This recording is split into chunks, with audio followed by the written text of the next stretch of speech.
but it will be a 3-hour podcast. What's up, Evan? I'm back with another My Cup of Tea episode number 163. We got quite a bit to talk about in the Yeah, space. I'm excited. This is a big episode. It's weird. James Gunn is coming off of Superman, so reporters are still asking him about that. So we got some DC updates, specifically, at least from this weekend. The notes I took, they're mainly from Joshua Horowitz, his podcast, where he just straight up asked James Gunn a lot of questions about the DCU that James could answer.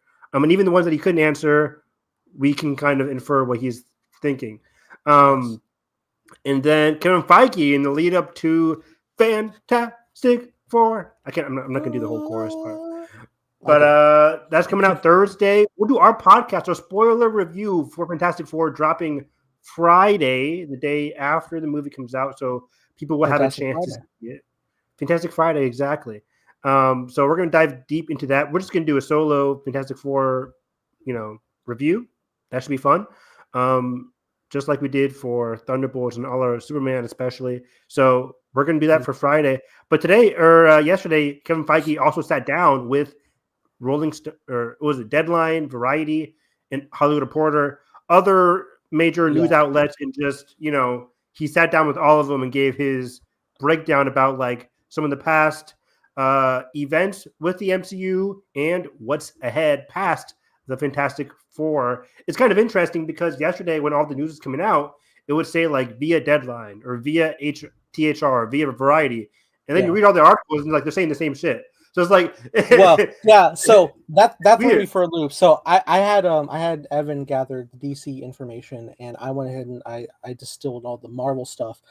And I wanted to go I was bookmarking tweets of quotes, and I was like, I'll go read the full article because the group chat loves to be insane shit. But context of the article is always appreciated. And I went to grab it and I was like, oh fuck yeah, there's different outlets. So I read through in the entirety Deadline, Hollywood Reporter, and Variety's articles, and even a offshoot Spider-Man comment from Collider as well. And I put it all into a super notes that I have next to me, which is probably longer than whatever you have gathered for DC. So I'll let you go first. Probably. Let's start with DC because I'm just ever since Superman, and I'm just you're feeling the air. I'm super excited about everything happening at DC. I'm just we've always been DC fans, but ever since Superman, I've just been more confident and excited about what's to come. I guess I'll start off with what broke this morning, which has me super excited. For the past week or so now, it was reported on that reportedly DC is fast tracking Wonder Woman. This came out after Superman opening weekend, the Monday after Superman's opening weekend. Zaslav came out we're really excited, and then THR uploaded an article saying Zaslav is excited, and that's why DC is fast tracking Wonder Woman. Cut to James Gunn on Blue Sky saying I don't know what fast track means, but we are happy about the current Wonder Woman script. He's kind of declining to confirm the whole fast track notion because he's what does that even mean? But come to today, and I think we now understand why DC wants to fast track this and why DC and WB in general is very excited about Wonder Woman, and that's because they have Anna, pardon me my pronunciation, but Nogueira, but she is the woman who is writing a lot of the upcoming, hopefully successful DC movies. She wrote Supergirl, which is the main reason that James Gunn was okay, Supergirl's our next big movie. This wasn't originally the plan, with James Gunn's whole press conference a couple of years ago. Supergirl was not supposed to be the second movie for DC, but it worked out because he said originally, if we're happy about a script and it's very good, then we're going to move forward with it. So she wrote Supergirl. She also is writing currently, or maybe has written, Teen Titans. That is still, people are saying maybe that's the product that got shelved, and that's why she's on Wonder Woman. But I don't think so. I think she was successful with Teen Titans. I think the ones that have been shelved is more so The Authority, Sergeant Rock, some other stuff. But if anything, I would say the word that she's on, she has done Supergirl. If she's now moving on to Wonder Woman, that confirms to me, she also turned in Teen Titans and it looked really good. So they have the confidence to give her a third project already. Exactly. So she's doing Wonder Woman, which is super, super exciting because, ever since Superman came out, people are like, who's going to be Wonder Woman? People want their Adria Arjona. But my main thing is like, who is writing and who's directing? Because I think the casting is just going to be great. They're not going to cast a bad actress to be Wonder Woman, whether it's who we want or it's an unknown actress. I'm confident whoever they get for Wonder Woman, but I need to know who is writing and directing. And they got step A right. I think Anna, whatever her name is, I think she's a very talented writer. I think she has a great collaboration process with James Gunn, allegedly, so far as we know. And hopefully Supergirl is a great litmus test to be like, okay, she has the goods.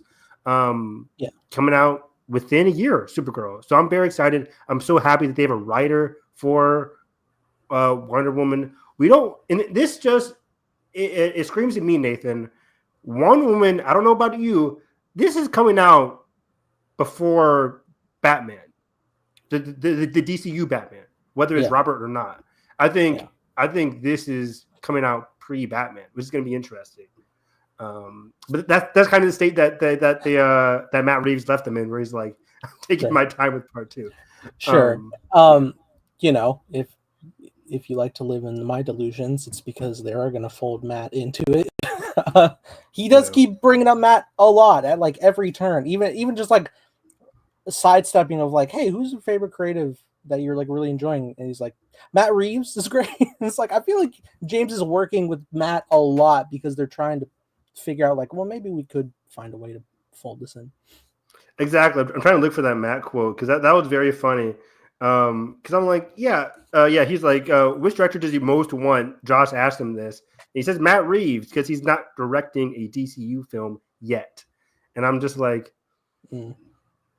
but again, I think we had this topic either off air or on air. But sidebar here, would Matt Reeves want to do Batman Part 1, 2022, Batman Part 2, 2026 now? I personally think Part 3 is done. Interestingly enough, Colin Farrell came out, when was it? Last week, apparently, where I found this quote. Colin Farrell says there's genuinely no season 2 of The Penguin in the works right now, but confirms Batman Part 3, where he says there's Batman Part 2, which I haven't read yet, and then there's Batman 3. I don't know if I'm in them, but hopefully I'll read Batman 2 soon. Now, that could just be interesting. Sure. Okay. This might be happening. This could also be like, I'm contracted for 3 movies. That's what I think. So I think he's contracted for 3 movies. I think the original thing back in like when Robert was cast, like, oh, they're doing a Batman trilogy. Because why wouldn't WB want default? That? It's like a default. Everybody wants a trilogy. Not until they realize, oh, wait, Batman Part 2 is taking a long time to come out.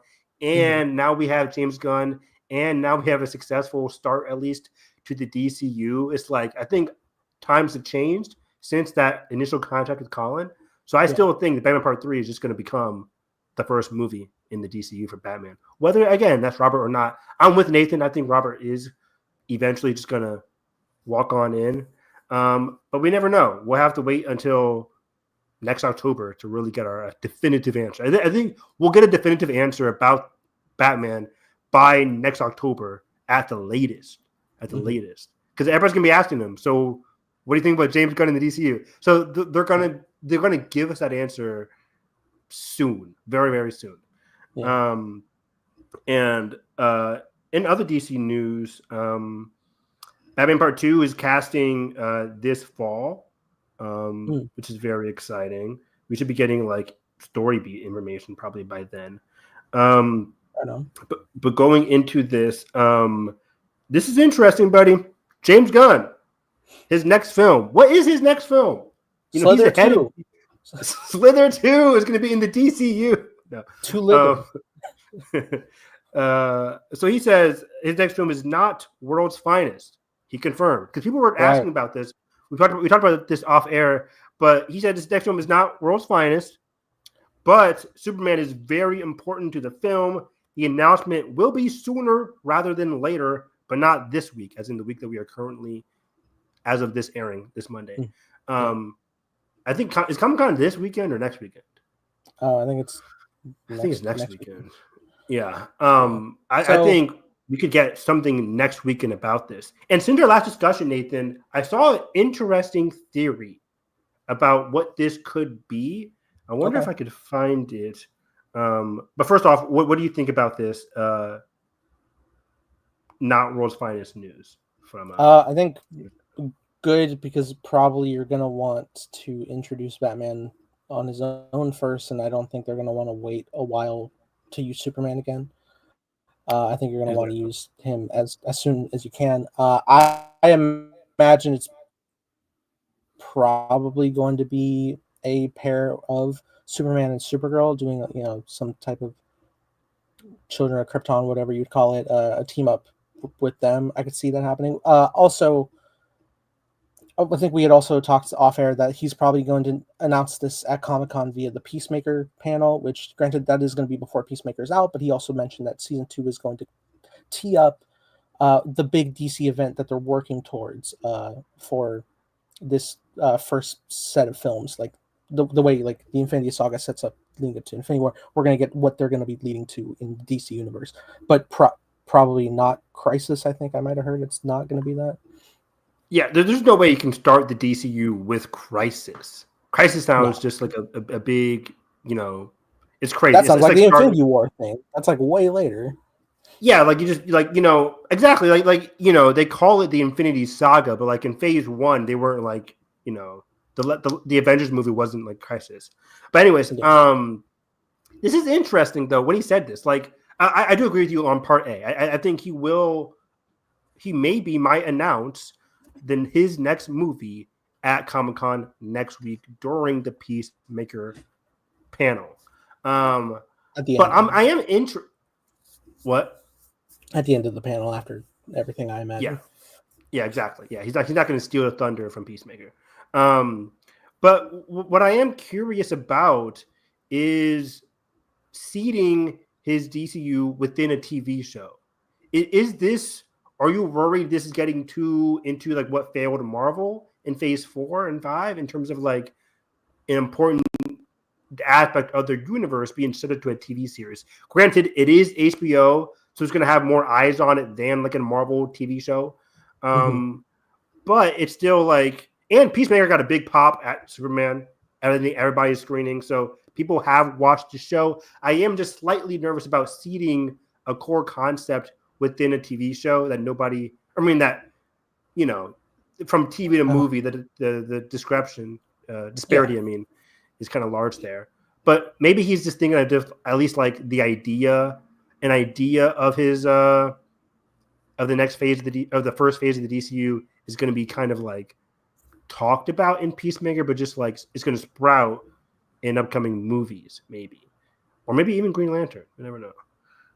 Yeah, we'll see. In regards to like there's not like a ton of announced TV stuff right now. All we really have is Peacemaker and Lanterns, right? Yeah, Peacemaker for 2025, Lanterns for 26 so far. Yeah. And we did have Creature Commandos, because that was the big deal of the announcement way back before we got any of this new DCU. It was like, we're going to be interconnecting movies, shows, and games, and animation. It's all going to be canon, and like Star Wars style. And it's like, okay, I think as long as it's not like an overabundance, and we go like a very like little bit each time, not just like 5 to 7 projects in 1 year like Marvel did in 2021.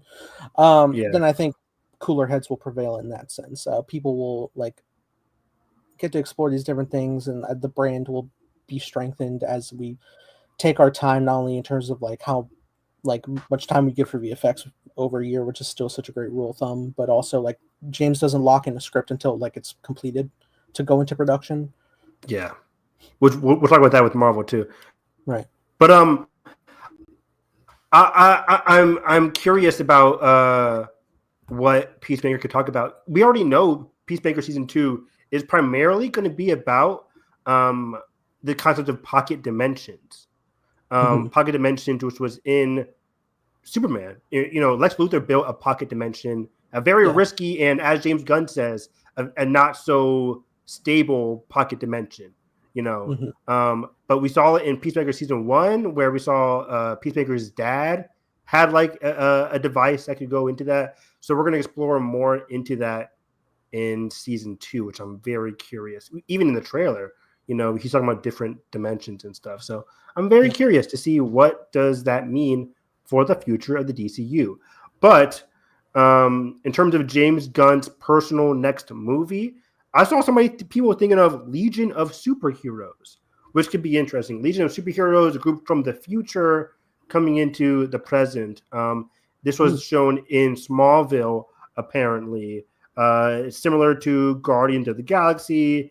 It can introduce like a cosmic alternate timeline kind of thing, but not super big, like alternate craziness, just like one movie type of thing.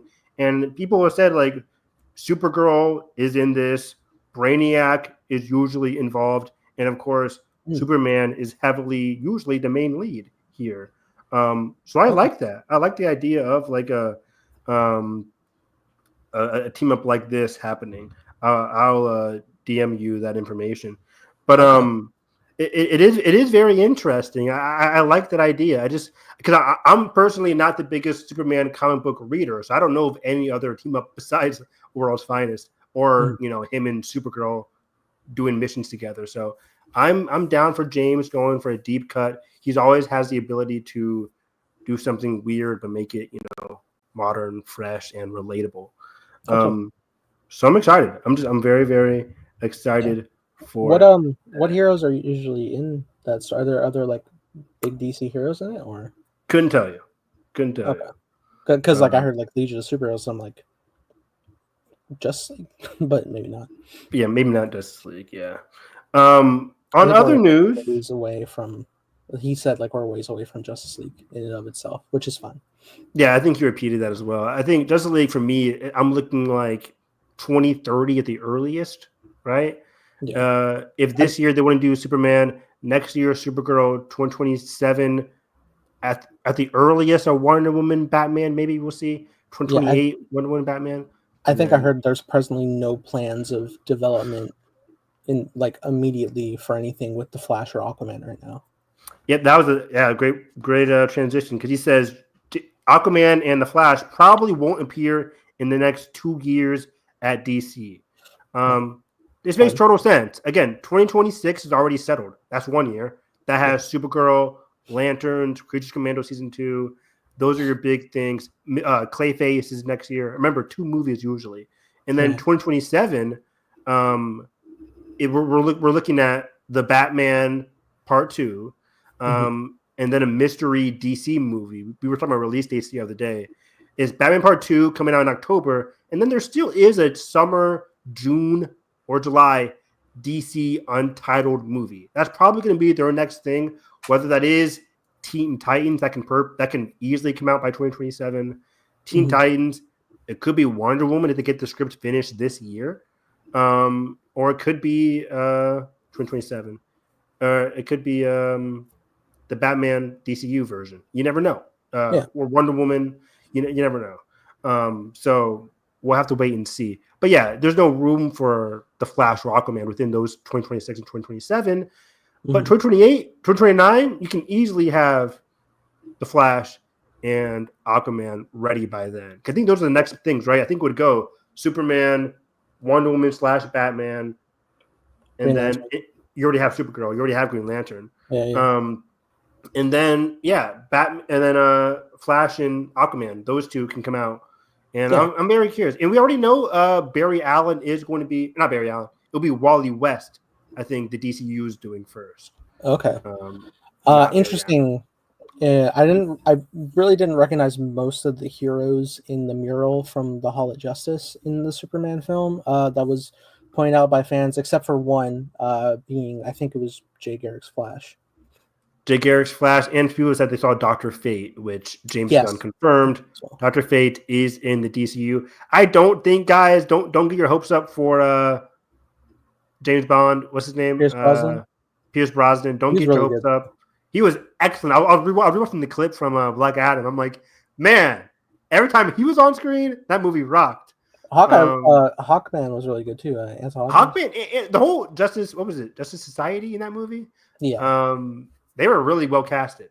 So I really, the Atom guy was okay, but yeah, I was Hawkman was solid. Black Adam's fun. It's dumb, but it's fun.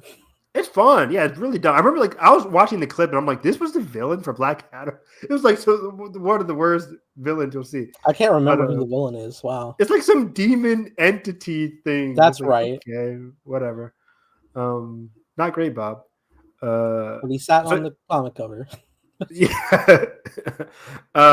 So I'm excited for Flash and Aquaman, but I'm not like, oh man, like because 2 years is gonna fly by like that, and we have a lot of exciting films. We just got them technically, so I'm not biting at the maw. Yeah, what was Flash? 2022 was Flash or 2020? Was it last year? 2023. Which also cameoed Aquaman, and Aquaman had a movie right after that. Yeah, so we're fine, but I'm very curious where they go for casting. Like, are they gonna get a blonde Aquaman? Jason Momoa was just a really well done casting. But there's a lot of different interpretations for both those characters. So he says up next, Sergeant Rock. Luca Guadagnino has left that project, but it will still happen, and it is getting close. I don't know if it would happen with Daniel Craig anymore, but that's still happening. I already talked about Colin Farrell, the Batman Part 3, the Batman casting, Sergeant Rock, Aquaman. I'm just going through my notes here. He said Brainiac was considered to be the villain for Superman before landing on Lex. And as I mentioned, Brainiac is a villain in the Legion of Superheroes comic run. So you could see Brainiac pop up in Superman sequel, whatever it may be. Wouldn't mind that. I wouldn't mind that at all. Because again, Superman isn't like, oh, what can they do? It's like, yeah, you don't have that much. You don't have the best options for Superman. It's either Lex, Zod, Brainiac, Bizarro, Doomsday.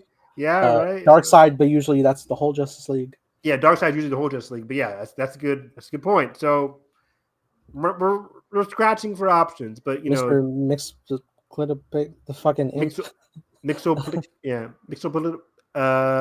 So yeah, we'll have to wait and see. But yeah, Brainiac is there, and I've been seeing more people watch the animated Superman show. Like, I might need to do a rewatch because man, I've seen a lot of clips. People are watching it again, and I'm like, man, that was a great show. I haven't seen it in ages.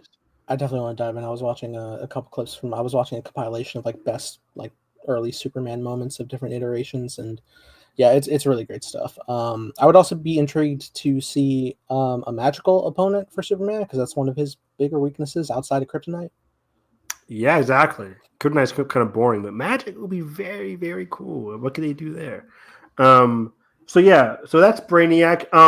Is Brave and the Bold when you think we'll see the Batman DCU version for the first time? James Gunn says, I'm not going to see that. So because it's Pattinson. Yeah, exactly. You've already seen him. I hope. Again, I hope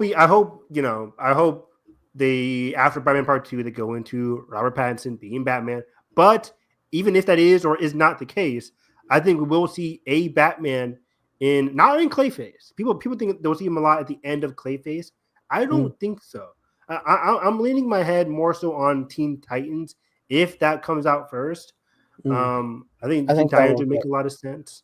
I think that would they'll have Robin allude to his time with Batman, but maybe you still won't see him.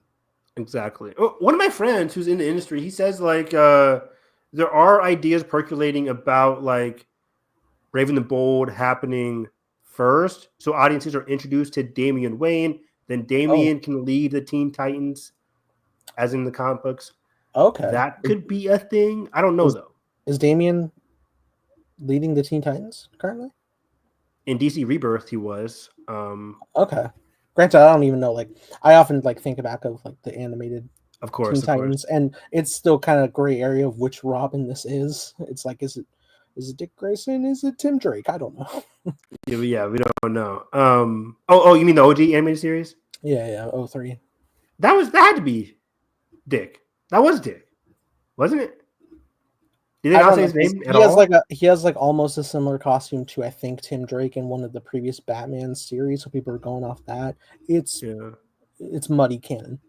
I think that's dick. But yeah, either way, but yeah, we're curious on like when Batman can first appear. I'm just not sold on him appearing in Clayface.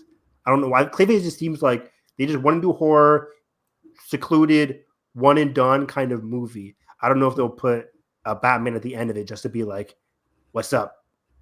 I'm Yeah, I here." guess like usually when you think of like when it's comic property, it's like okay, what is the main character we're following? Like who's their antagonist going to be in the movie? But like it could just be like a substance situation where it's just like it's yourself.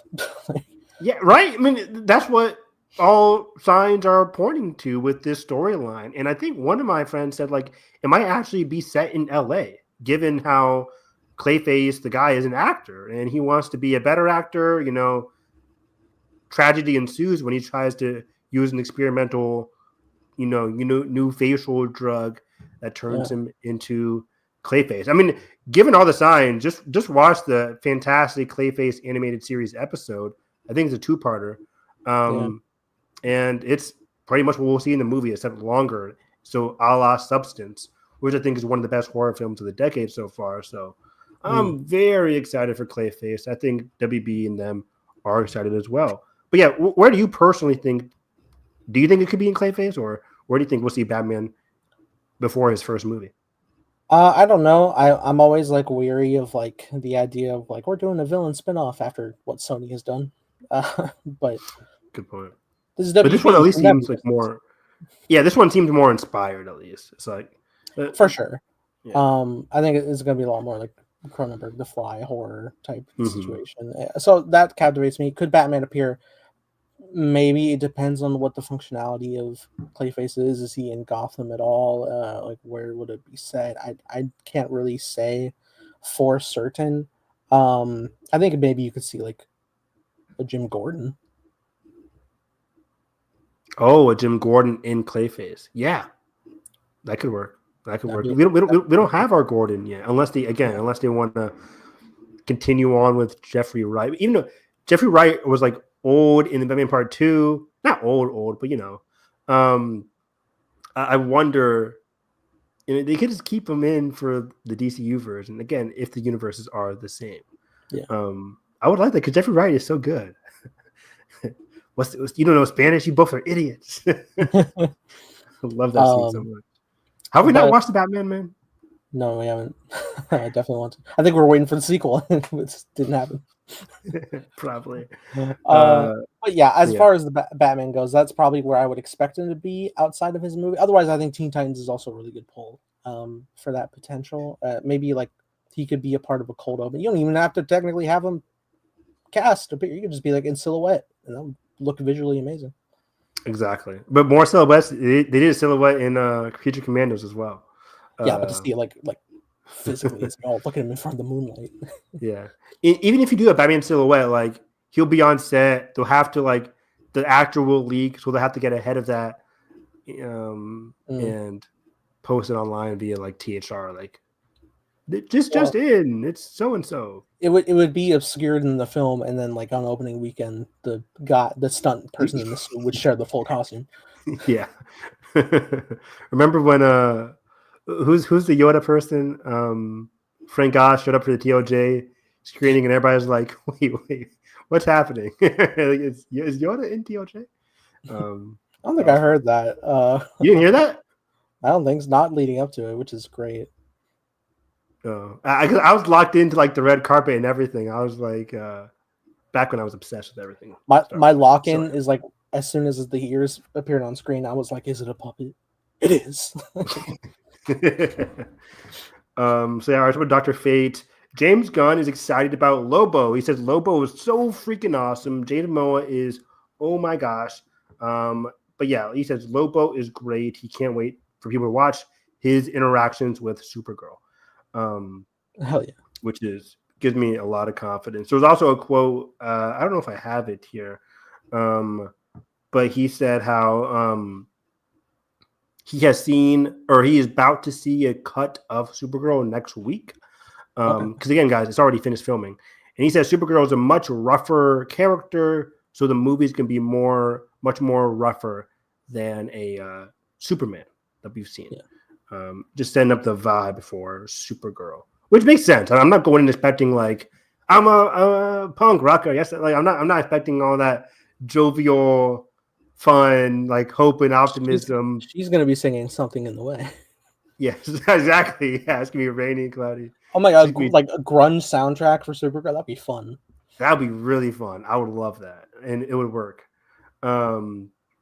So yeah, again, we already talked about up top, but yeah, the idea of pocket universes is fundamental to Peacemaker. He said it's more akin to Philip Roth's Counter Life book. Haven't read that one. Than it is to Spider-Man No Way Home. It's a more high concept kind of story. So I guess this just means like we're not expecting characters from like another universe to come in. It's not like, hey, you pause for a celebration. I think it'll just Andrew be Garfield. Yeah. I think it's something different. Yeah, so just get excited for Peacemaker. Season 2. Also, he's alluding to Ultraman not dying at the end of Superman, as a lot of people have thought. Let's see here. He says, somebody asked him point blank, is Ultraman dead? He says, we'll have to see about that, basically. It's like any answer that isn't no is... Yeah. Or any answer that isn't yes. He's back. Yeah, he's coming back. That's gonna be exciting to see. Yeah, good stuff. Okay. Also, people have been upset about this, but James Gunn has been defending his decision about Jor-El and the parents and the whole, hoopla over the weekend. Because Joshua Hart, it was a very funny interaction on the video where Joshua asked him like, okay, I just want to, confirm with you, James, Jor-El's message, was it real? And James got like, he was laughing, but I could tell he was like very upset. He's like, it is real. Like, there's nothing staged about it. And it's kind of like what we talked about in the podcast, Nathan, when we were doing our spoiler review. Because like, there's numerous times in the movie that like confirm that the message from Jor-El is real.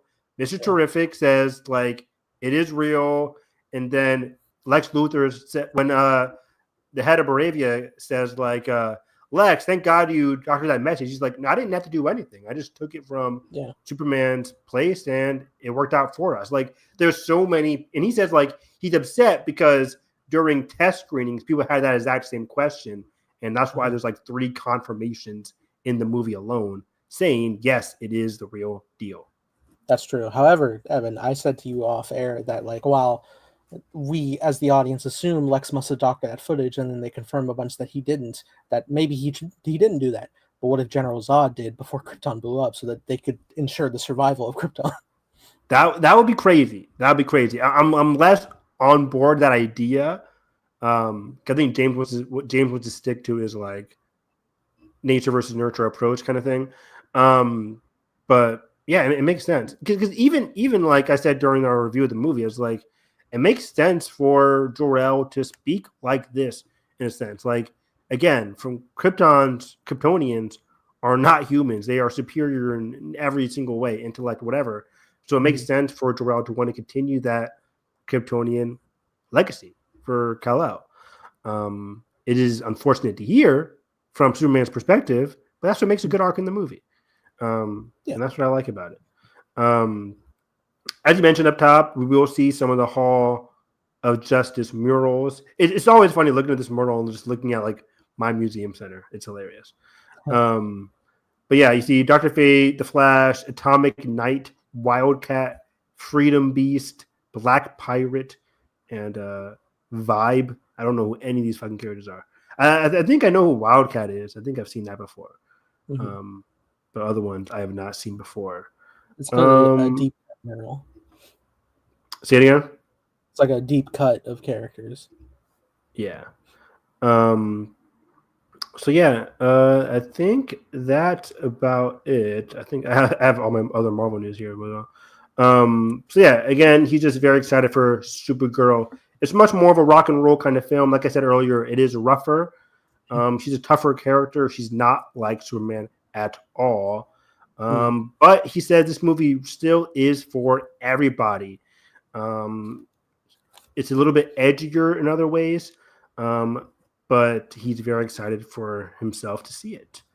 Okay, let me double check to see if there's anything else. I'm shocked people aren't asking him like, is Crypto going to be a prominent character in your movie? I don't think Crypto is anymore. In Supergirl. Supergirl, sorry, yeah. From what I heard about the Woman of Tomorrow's story, is that Crypto is going to get injured, Oh, and that could be a thing. And I think that could absolutely be a thing, especially after getting emotionally attached in Superman. That's a great tee up of like, oh no, and then we hope for the best. And as would Kara in the movie, so we can connect with her over that. Yeah, that could be good, like inciting incident. Because we got a lot of Crypto as Superman, so we don't necessarily need him again in Supergirl. But it'll be good to have him begin like the first act, and then he gets injured, and then she's already traumatized from like her past. So we're getting like hit with a lot of emotional development there. So one of the last remaining bits of Krypton that she connects with, and that gets almost potentially taken away. Yeah. Exactly. That's some good shit. That's a good idea, Nathan. Oh man. Imagine like you're watching the trailer and it's like you're watching a trailer for John Wick. It's like, you hurt the dog. Oh, it's game over now. It's like, oh shit. Let's do it. Yeah, like Supergirl's like, I'm gonna need a gun. Oh, I'm gonna need a skirt. I think Millie Alcock. Like yeah, I think Millie Alcock can sell that too. Tried on a Darmas accent. That'd be fantastic. So yeah, we talked about Matt Reeves. Gorilla Grodd is somebody that he has plans for in the new DCU. He says, "I love Gorilla Grodd. I love Gorilla Grodd. So got other plans for that guy." So yeah, I wouldn't be surprised if he's a Flash villain for their first Flash movie, or maybe even before that in some kind of capacity. I don't know where he would appear, but Gorilla Grodd is so. He's usually a Flash villain, but he can be in a Teen Titans villain too. He can be in a lot of other. He can be in a lot of other things. He's a very smart, terrifying character that they haven't done in movies. They're definitely not doing Reverse Flash off the gate, but I can see them doing Gorilla Grodd or the. Who was it? Like, who was the group of villains? Like the elemental villains in the Flash world. Like Captain Cold and stuff. Captain Cold, Heat, not Heat Wave, but it's like Heat. Whatever. It might be Heat Wave. I don't know. No, it's the guy from Legend of Tomorrow. I forget the fire guy, but so Gorilla Grodd is a very exciting character. He's one of my favorite Flash villains for sure. And then lastly, yeah, he says he boils down or doubles down on the DCU Batman being separate from Matt Reeves' Batman. He says that Brave and the Bold and other Batman films won't be in the same calendar year as Reeves' Batman films. But again, I'm like, that makes sense. 2026, Batman Part 2. 2027 could be the first Brave and the Bold movie. But again, I'm with Nathan till the very end. I think we're sticking to the same universe. But if not, I just want people prepared. I want people to be prepared for this to be a completely different Batman. Robert will be done or whatever. I just don't want people to be like, if it's not Robert, I'm completely out. I am Nathan. I'm firm in my stance until there's casting. Okay. When the casting comes out, then I will accept, and I won't moan and groan until release date. That's fair. That's fair. I mean, I'm curious. There's been so many Batman castings that like Robert is so fresh and so new and so like excellent that the next person is going to have a huge bar if it's not Robert. Especially people are just going off of like the Batman Part 2 and that's like a masterpiece again. Like imagine next year we watch Batman Part 2 and it's a masterpiece and then it's like, whatever. We'll have to wait and see. I keep saying next year. Batman Part 2 is coming out in 2027. I keep forgetting that. You just want right? Beyond the Spider-Verse as soon as you can. Batman Part 2 is 2027. 2026 is Clayface and Supergirl. I keep saying. But yeah, I really want Beyond the Spider-Verse so badly. And that's about it. Oh, before we leave for the DC stuff, there was a leak. There was a rumor that I took note of from DCU Leaks. They are back. There was an upcoming TV series. Is reportedly a Jimmy Olsen one. We talked about this. I don't know if we did actually, but I put it in my notes for a My Cup of Tea episode. Let me see here. Yeah, it was Jimmy Olsen and something else. I didn't write it down. But DCU Leak says a Jimmy Olsen series is reportedly in development, rumored at least, and it will reportedly be about a crime anthology series centered on various DC villains with Skylar's Jimmy character acting as like the host. Or something along those lines, which could be very weird. But also, I don't mind seeing a different villain every episode. That'd be kind of weird and cool. Yeah, it would also give us more Daily Planet, probably, which would be nice. Exactly, more Daily Planet stuff. So yeah, they go deeper in the full tweet, but he says like, Jimmy Olsen series is in active development at DC Studios. It's a project we've been tracking for quite some time. Again, crime anthology series focused on DC villains, hosted by Jimmy Olsen. Very weird, but I don't put it past James Gunn to do something like this. It could work out. And Jimmy Olsen was a bright spot in the movie, even though I don't love his storyline with Tess Maka, but you never know. So okay. That's about it for DC. Do you have any other thoughts for James Gunn's DCU, Nathan? No. Okay. So yeah, that was James Gunn. I think he's exhausted from doing all this press. I think Joshua Horowitz's podcast is very fun. If you guys should listen to it, just not get my vibe from me telling the quotes. Just like watch the whole video. Joshua Horowitz is a fantastic interviewer. Very fun to listen to. So listen to the whole podcast. It's only like 30, 40 minutes. Yesterday, Kevin Feige went deep into the MCU, the future, their mistakes, what they're working on, and so on and so forth. Nathan, the mic is yours. The floor is yours. I forget what the humans say these days. Thanks. What humans say. I have everything bullet pointed here. Different points we'll talk about, distilled everything from the articles from Deadline, The Hollywood Reporter, and Variety, with a dash of Collider. So here we go. Just going off of some points, which there are quotes included in this throughout. Leading off, Marvel has a 7-year plan going up to 2032, but it's, quote, on magnets. It can move around, so it's it's loose, but it is like in plan. So it's okay. Not uncommon for Marvel, but that's currently where it's at. They have stuff planned all the way up to 2032. Let's pause right there. Is from 2020, safe to assume from Secret Wars, which is 2028, 2027. Post Secret Wars, so 2028 to 2032. I have that could be the Mutant Saga, basically, right? Yeah, I have like all the confirmed upcoming dates here. Because it was included in the deadline. So right now, July 31st, 2026, we're going to get Spider-Man Brand New Day. December 18th, same year, we're going to get Avengers Doomsday. July 23rd, 2027 is an untitled project. Okay. December 17th, 2027 is Secret Wars. So you only have 2 movies in 2027? Yes. And then there are currently 4 slots, all for 2028, that are untitled for February 18th, May 5th, November 10th, and December 15th. Oh, so the November one's gone, basically. I don't know. This is what was currently in the Deadline article at the very end of it. Why do they have a November and December date?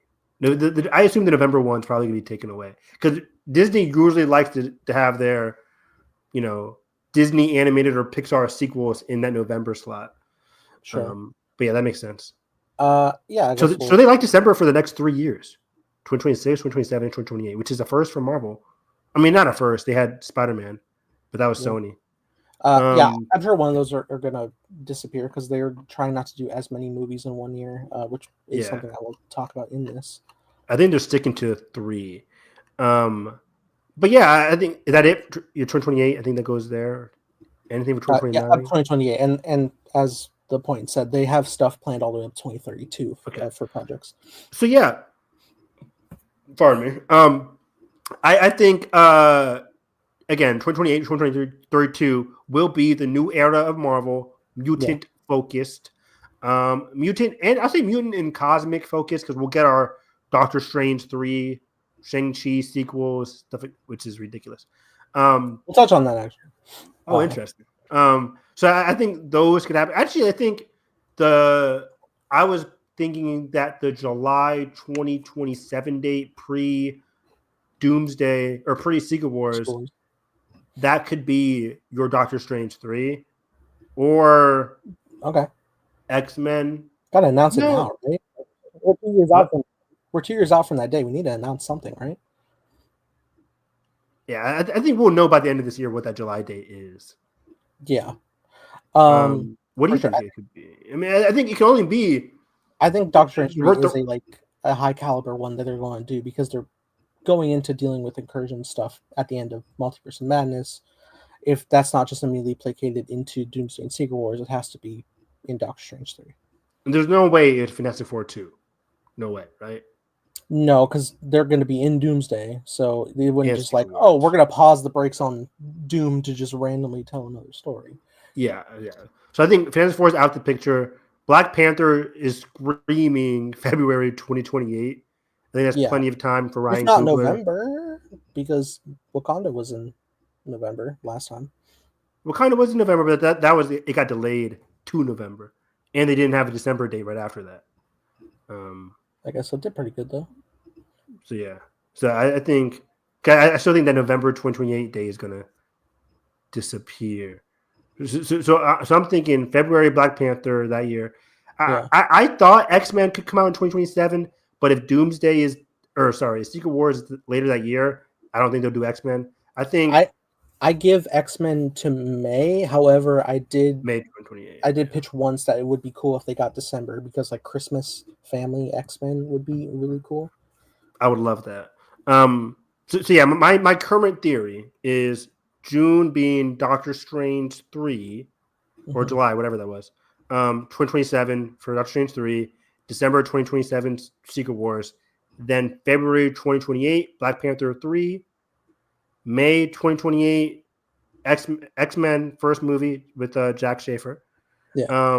Actually, this is July one, right? 2028. No, July. It's just February, May, November, December. Yeah. Yeah. Which I actually now that I'm looking at the idea of like Christmas themed December family, Fantastic Four sequel would be pretty cool.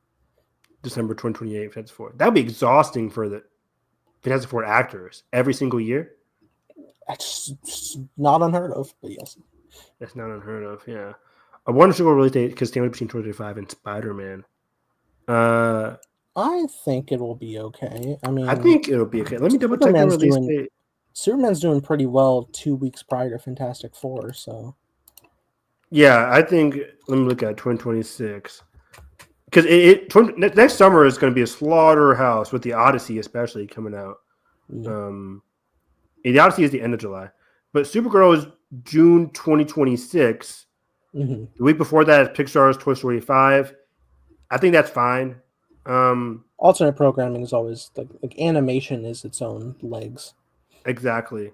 And then a week after that is nothing. You have Minions, Mega Minions, Shiver, which is a shark movie, Moana. Where's Spider-Man at? Yeah, Spider-Man's a month after Supergirl, 31 days.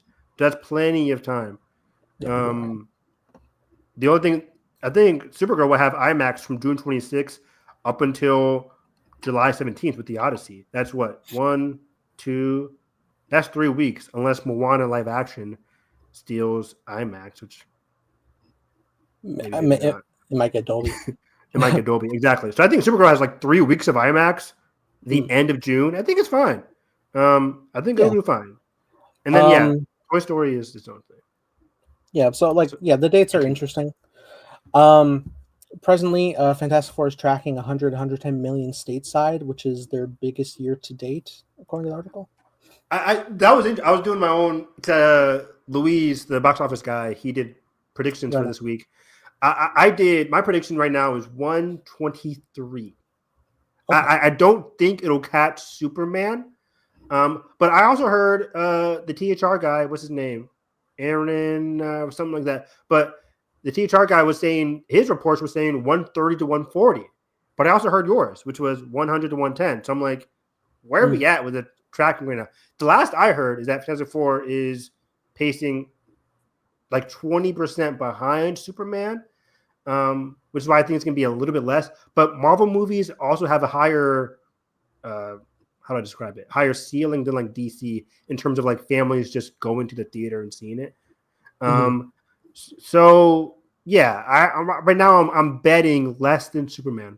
Don't be surprised if it does like 130, 140 either, because you never know. But my IMAX isn't nearly as sold out as it was for Superman. Fair enough. Fun fact, Evan. I put a fun fact in. Did you know that Marvel offered Fox in early 2010s an extension on the rights to Daredevil in exchange for the Fantastic Four, and they declined? Wow. And as we saw, Fanforstic tanked while Marvel made arguably their best TV show with Daredevil. That's crazy. So they were willing to like give us Fantastic Four for Daredevil. Yeah, wow. And then Fantastic Four was like, we don't want Daredevil. Like, who cares? Just here, we're going to keep Fantastic Four, and it didn't work out. Although crazy. Both of this is null anyway because now Disney owns Fox outright. Now it's like now we own all of it. But like for the immediacy of like 2015, Fantastic Four did not work, and the following years, like here's a Daredevil show, and everyone's like, oh my god, the best Marvel thing ever. So that's crazy. That's interesting. Yeah, fascinating. So a little bit more for Fantastic Four. Fantastic Four kicks off Phase 6 and is a, quote, no homework required standalone movie. They took notes from Eternals and didn't want to have to explain where they were during every big event in the universe. Test audiences were very accepting right off the bat of this 60s universe, feeling liberated to just enjoy what's in front of them. Which is what we've been hearing from the first initial reaction from the movie, if anybody has peeked at those. I think reviews go out tomorrow we'll see what the Metacritic score actually is. I'm thinking like 70s for Metacritic, maybe 60s, but I'm thinking like 80% for Rotten Tomatoes. But either way, I'm thinking 5 stars. I'm thinking, yeah, it's crazy. Letterboxd Superman is stuck at a 4.0 Letterboxd, which is pretty interesting because I've we've heard mixed thoughts from people online, but like it's like mixed to positive for Superman, but it still has a 4.0 on Letterboxd, which is pretty impressive. Anyways, really good. It's like I think higher than Barbie. But anyways, I am excited that this is a no homework kind of movie. Feige, that's got to be their new buzzword now. This is no homework. We don't want to have the Marvel. I'm sure you have like the Marvels quote in there. We talk about the Marvels issues. But yeah. But yeah, so I'm excited that like we can go in here, be fresh, and enjoy this crazy, interesting, retro 60s futuristic vibe. It's crazy. Like we're at this point, we're finally getting Fantastic Four. And years ago, this is what people wanted. People have been like clamoring for hey, just set it in the 60s.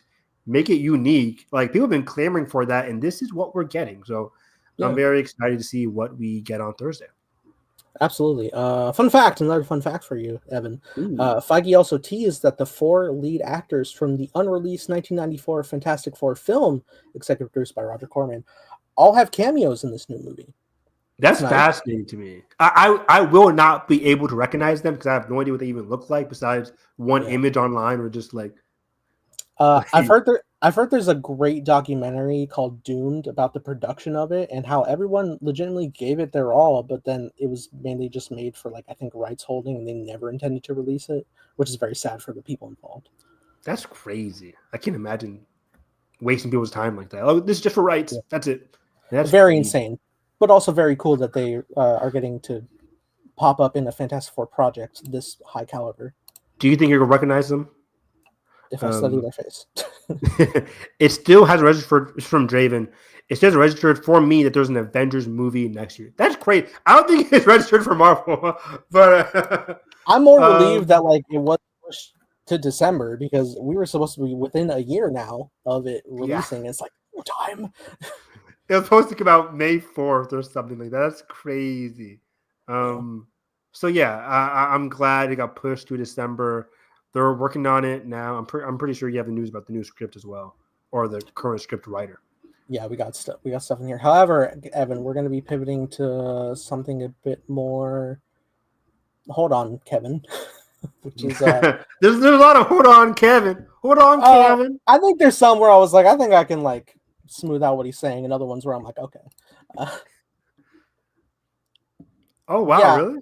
Yeah. The issue is like it's mainly like like copies of the VHS. It's not like the direct like film prints. Like those are stored by Roger Corman himself. So until that ever comes out, because apparently it looks a little bit better than what we see, but you know, that is what it is. Feige says even before what had happened to the actor, referring to Jonathan Majors, we had started to realize that Kang wasn't Thanos. There was only one character that could be that because he was that in the comics for decades and decades. And because of the Fox acquisition, we finally had it. And that's Doctor Doom.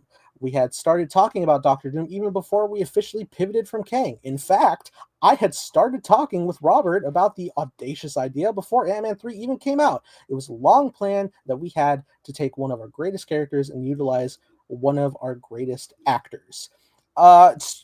So first Nathan, off, what we need like a bullshit button. We really need just to press it whenever we're talking about news or whatever. We just press the bullshit button. Because what's funny though is like you're the only one that ever calls out bullshit, and I'm just like, well, maybe. But like, even for this one, I'm like, hold on, because So first off, the first part of this is like we realized that Kang wasn't Thanos. That's up to the writing, first off, and secondly, you kind of were teeing him up very like successfully to be so. I started like fucking monologuing to myself about this in prep for talking about this last night. Nice. Essentially, you had like such a great tee up of not only, you know, introducing like the fear of this imposing powerful being who can rewrite time itself and change the reality of every character you know. But the fact that they do so through Tom Hiddleston's Loki, the fear that's instilled in him, the very first Avengers villain, now coming full circle to this new Avengers villain, being like struck with fear, is such like a good narrative full circle to explore. And again, if you just like stick to the writing of it, which they were doing really good with what they were doing in Loki, and you know, even some questionable defeats in Ant-Man, like he was given a good performance and was like cool visually.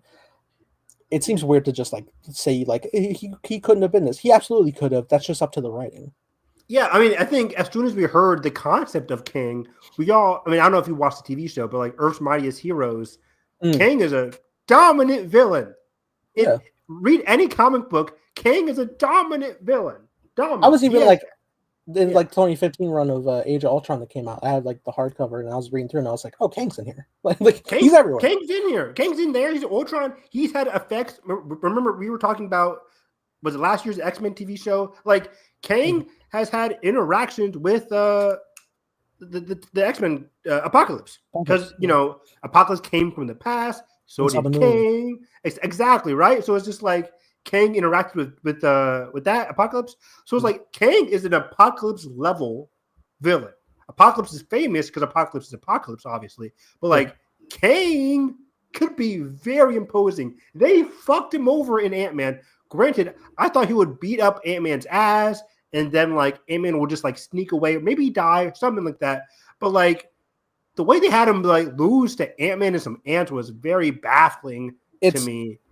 It is odd to have him in the same movie being like, I've killed many Avengers, Thor included, of such a high caliber, and then it's like, oh, Ant-Man got me. And granted, he's like, I guess he's trapped and like has lesser power down there, but like even so, still, even so, tee up that idea and the fact that he will be our big bad. I guess you could also argue like, a different variant will be more powerful to take down. But exactly, and that's kind of what they did too. It was weird. Draven says it was weird hyping him up only to have him get beat by Ant-Man. Exactly, that's like having Thanos first show up and get beat by the Guardians. I agree.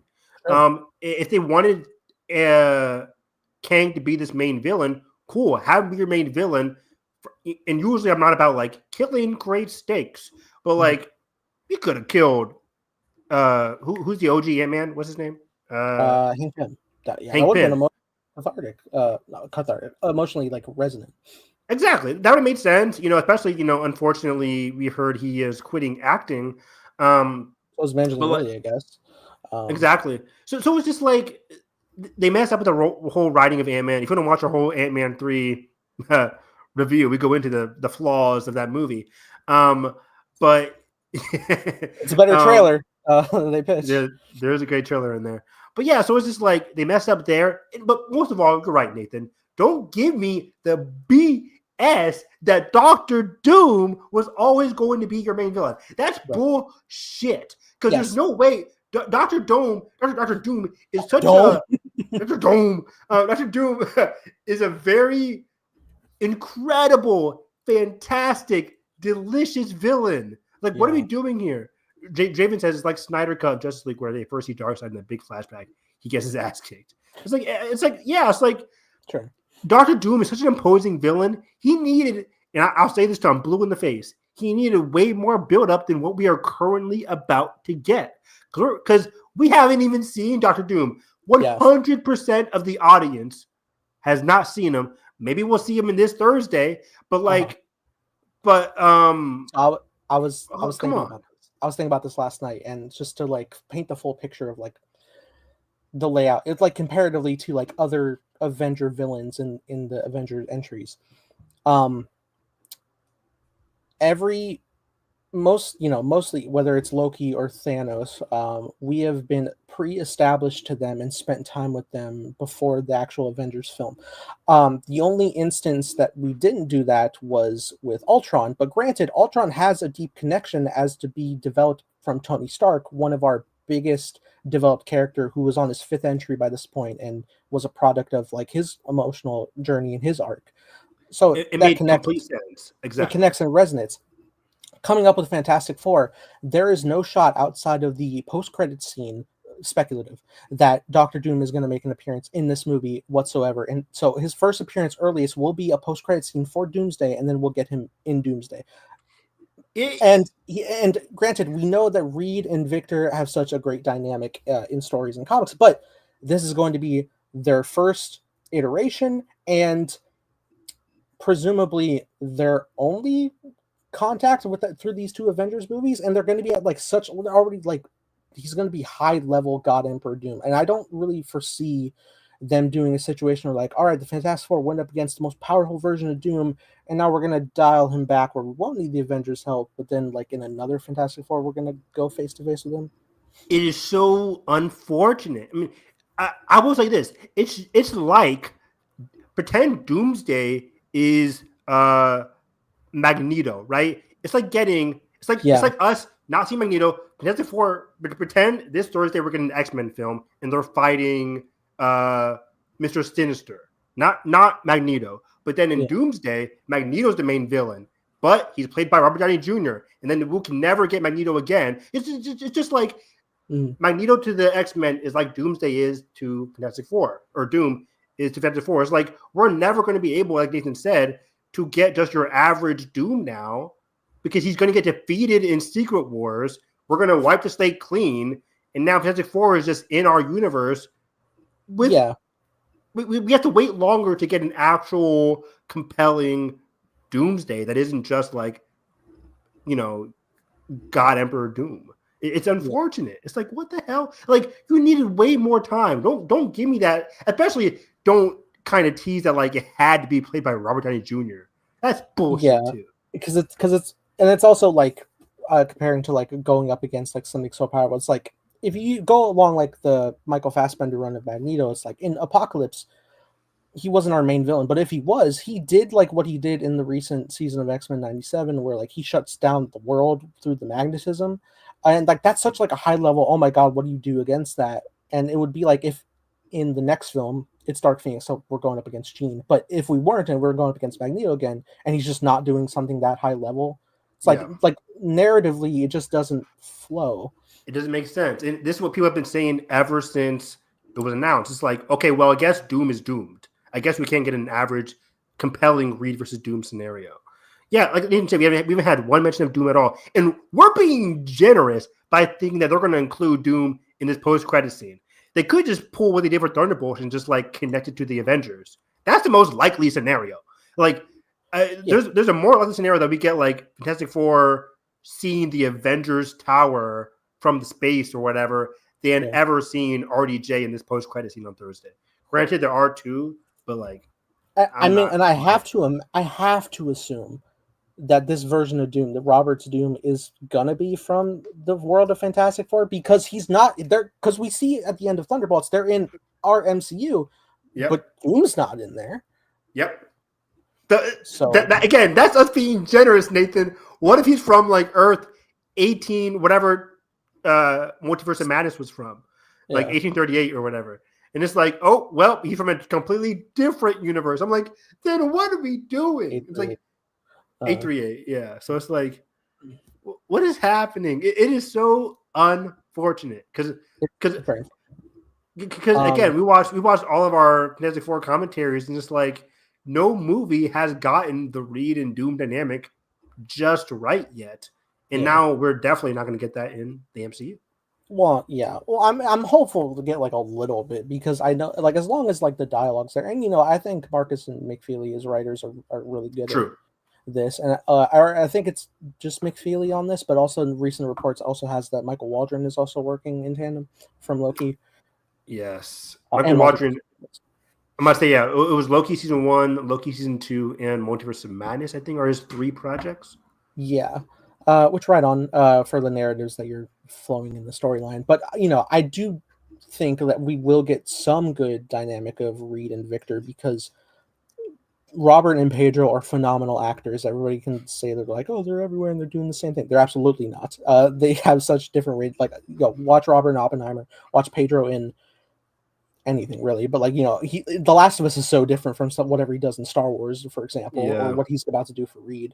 Like, and they're phenomenal every time. So I have no doubt it's going to be great performances. But one more question: do you think by Doomsday, do you think Pedro's team has met Dr. Doom in this? By the time this movie comes out, would they have already encountered Dr. Doom? I don't know. I was thinking about this as well. I think I don't think you're gonna see Victor in the movie. You're not gonna see Robert in the main movie. At best, you get a picture. I think at most, in my brain, what I'm anticipating is like one of the news reporters in one interview is gonna bring up Victor Von Doom. That would be the extent. Like, is this Doom's doing? Like, no, this is Galactus or whatever. Right. That could be a shout, because I'm like, have they encountered Doom already? Have they already had that confrontation? I don't know, because apparently they've been like established for quite some time, and like exactly. I assume they have done world-saving stuff before.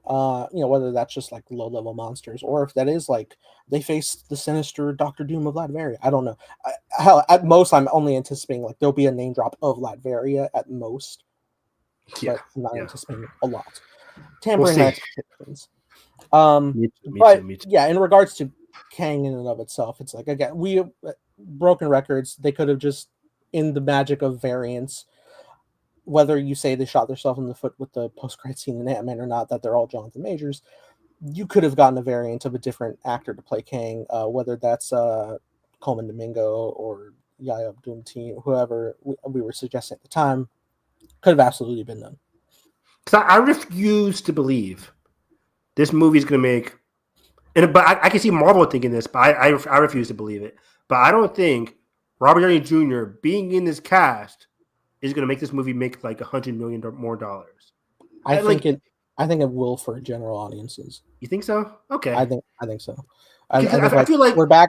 It's also important to remember that like this is a crazy feeling. It's like we haven't had an Avengers movie in 8 years by the time this movie comes out. Like, it's been 8 full years since the last Avengers movie, and yet with how numerous of different projects and series that have come out, it still feels like we have rushed to this finish line because of their choosing to do Doom. That is true. COVID sped things up, obviously. Sure. But yeah, I guess you're right. Because I just felt like, well, I think most general audiences are going to be compelled by the number of teams, like your X-Men, F4, and the Avengers all being in one movie. That's appeal enough. You don't need RDJ in there, but his movies make $1 billion, so yeah. Yeah. What's a numerous appeal? It's like it's heroes we like, whether they're new heroes, whether they're old X-Men, various degrees, all these different things. Yeah. But while Kang's future, or lack of one, in the MCU is obvious, Feige was far more circumspect about whether audiences can expect to see other A-list MCU cameos like Charlize Theron's Clea, Brett Goldstein's Hercules, Harry Styles' Star Fox, Sacha Baron Cohen's Mephisto again in later projects. What do you say? Quote, Feige asked playfully, "Do you want to see them again?" And I kind of just stood up from my chair when I read that, and I was like, Kevin... Feige said that? He said it playfully. He has more to say. Okay. Hang on a second. I feel like they're going to go all in on the Avengers versus X-Men part in the marketing. Maybe. I feel like that's something they're going to save for actual the next phase of the new X-Men that they're going to cast. Yeah. We're going to get an official Avengers versus X-Men way down the line. But I think in this movie alone, there's going to be some, early disagreements, like your Guardians and Avengers a la Infinity War. Yeah. But I think Doomsday just seems like such a big event. Like we're not going to get a full on Black Panther versus Scott scene. Yeah. But yeah, he's like, "Do you want to see them again?" But then a reporter responded that the inclusion of those characters indicates a promise that they would return at some point. And Feige brought up the return of Tim Blake Nelson's character Samuel Stearns for 2008's Incredible Hulk, for 2025's Captain America: Brave New World, and also he brought up Rolf Saxon's character William Dunlow from 1996 Mission Impossible for 2025's Mission Impossible: The Final Reckoning. He's using as an example. That is fun to me, he said. So let's talk again in 12 years and see who comes back. And I read that and I was like, Kevin, come back. Come back answer to me, Kevin. For real. No, he did answer for real. His answer was, no, we have no current plans for them, but maybe if a story comes up later on and we realize we seeded it, sure, why not? That's his answer. His answer is we have no plans for Hercules, no plans for... are you ready, Mr. Whitman? Fuck you. There's no plans for Blade, the Eternals. Who was it? Harry Styles. There's zero plans for those characters. But if there still happens to be one story that could use it, sure. Even his example that he used, the Tim Blake Nelson one, was useless. He was one of the worst parts of the movie. So don't give me as oh well, we can see them later on and it'll be good. We can see them later on and they'll be bad too. So, but Tim Blake Nelson could have been great. I still think Hercules could be a fun villain for a mythological, sure, grittier Thor. Was it Thor 5 now? Thor 5. That could be fun. Well, his actual answer, Evan, was someone asked what about major characters like Moon Knight or the Eternals? Would they return? And Kevin said, I don't know that it's any of the specific ones you just named, but yes, that is part of the plan. Characters we've introduced post Endgame will pop up again in some of the upcoming movies and beyond. Feige said the fun of the comics is anyone popping up anywhere, which is a little bit of a nothing answer. It's nothing answer. Yeah. Moon Knight's not popping up anytime soon. Midnight Suns could be a thing. You might get a Moon Knight in this Secret War. I don't know. Maybe not in the final confrontation, but if we have to curveball something mythical, maybe. I don't know. Maybe. Draven says for Blade, he might as well ring up Wesley Snipes at this point. Honestly, it's fuck. He might be in Secret Wars if I'm being real. Right? He is alive. So yeah, Moon Knight Eternals, he gave us nothing answers. Obviously, any character that's in a universe can show up again, obviously. But I'm not betting on seeing him within the next 4 years. Oh, damn it, man. Don't. What happened? They got taken by RSM? Half of them got taken by RSM. The other half are still in their spaceship on their way to go get them. Oh, do I go find them? Yeah. Okay. Perhaps the most tantalizing moment in the interview came when a reporter asked Feige about how often Marvel plans to make films that focus on a single character, like Shang-Chi, rather than a greater team-up film. And Feige says, quote, "We were talking about a structure of an upcoming post-Secret Wars movie that I won't name." He says, "But I will say, like Shang-Chi, it's getting back to what genre haven't we done and what to do and how could this movie be that genre. We would focus on a singular storyline by embracing a certain genre we haven't seen in a while." So he is looking to do standalone stuff again, and it's going to be of a different genre that we haven't normally seen. Interesting. Is it Blade horror? You know, he mentioned Shang-Chi though. Do you think Shang-Chi 2 needs to be a different genre? Or are we talking about like separate new characters having their own genres? I think probably the latter. I think I don't know if, Because well, I guess like the reporter brought up Shang-Chi and then he rebutted to it, but got it. Okay. The reporter needed to ask Kevin, where the fuck is Shang-Chi 2? That's the question to ask. Yeah, that's the question to ask. It absolutely is. Because I guess like if you're thinking like post Endgame, like who is a new character that got a solo film other than Shang-Chi? I don't think there is one. Like film wise, just film. Like Black Widow had a film, but she's pre-established. Spider-Man pre-established. Thor pre-established. The Marvels came out, but you know Carol's pre-established. That Miss Marvel had a show. WandaVision had Maria. You know, Doctor Strange had Wanda. You're right. Things like that. Yeah. Yeah, that's a good point. I'll never get over it. Like this was a smash hit post COVID with Shang-Chi. I'm like, and we haven't had a single sequel about it. And now at this point, we have to wait till like 2028 at the earliest for a Shang-Chi sequel, unless it can come out in that June 2027 date, which I doubt. Even if you're talking standalone for like Captain America that came out, it's like there's Hulk characters in here for some reason. Yeah, there's a Hulk in there. It's not a standalone. I'm upset about Shang-Chi, but I'm happy that they are still going to be doing, post Secret Wars standalone movies. They need to. There's so many characters when the slate is clean. Yes. And we don't know what the state Avengers are going to be looking like post Secret Wars. We'll have to wait and see. That is true. Moving on to stuff about Blade. Blade is still in development with Mahershala Ali still attached, and then I also added, for the record, Evan, it's been 6 years since the announcement. Oh my god, that's disgusting. Like we're about to hit the anniversary, like of Comic-Con 2019 was the announcement. Wow. Poor Mahershala, you see the interviews for the Jurassic World press, and he's like, "Oh man, I wanna do it." But he'll be fine. He's an actor. But I'm pissed off at the MCU for just squandering Blade. It's like it's really not that hard. It's not. And I'm not saying that like, oh, I just want to see him kill vampires for 2 hours. No, there's obviously going to be a story, but it's like, a 6 year wait. A 6 year wait is kind of ridiculous for a Blade movie. That's the issue. On the point of Evan, it's not that hard. There were 4 different versions of this film, 2 of which were period pieces, including set in the 1930s, but they landed on modern day as their focus moving forward.